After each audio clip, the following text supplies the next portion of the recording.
എത്ര പ്രാവശ്യം പോയാലും വീണ്ടും വീണ്ടും പോവാൻ ആഗ്രഹിക്കുന്ന റൂട്ടാണ് നമ്മുടെ വയനാട് വഴി. നേരെ മുത്തങ്ങ കാട്ടിലൂടെ ബന്ദിപ്പൂരിലെത്തുന്നു. അവിടെ നിന്നും മസിനഗുഡി വഴി ഊട്ടിയിലേക്ക് കയറുന്നു.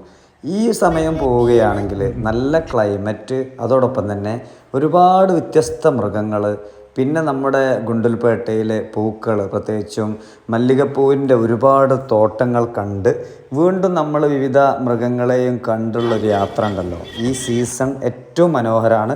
വാഹന സൗകര്യം ഉണ്ടെങ്കിൽ വേണമെങ്കിൽ ഒരു ദിവസം കൊണ്ട് നമുക്ക് മലപ്പുറം കോഴിക്കോട് ഭാഗത്തു നിന്നും കയറി നേരെ നമുക്ക് നാടുകാണി വഴി ഇങ്ങ് ഊട്ടി കണ്ട് രാത്രിയാകുമ്പോഴേക്കും ഇറങ്ങി വരാൻ പറ്റിയതാണ്. അല്ലെങ്കിൽ നമുക്ക് വയനാട് സ്റ്റേ ചെയ്യുക, അതോടൊപ്പം തന്നെ അവരെ സപ്പോർട്ട് ചെയ്യലും കൂടെ ആയല്ലോ. അല്ലെങ്കിൽ ഊട്ടിയിൽ സ്റ്റേ ചെയ്യുക. ഏതായാലും ഞാൻ, എൻ്റെ വൈഫും മക്കളും ബ്രദേഴ്സും എൻ്റെ അളിയൻ റിയാസ് ഉൾപ്പെടെ എല്ലാവരോടും കൂടെ ഒരു മനോഹരമായ യാത്രയായിരുന്നത്. കുട്ടികൾക്ക് എന്താണെന്നറിയില്ല,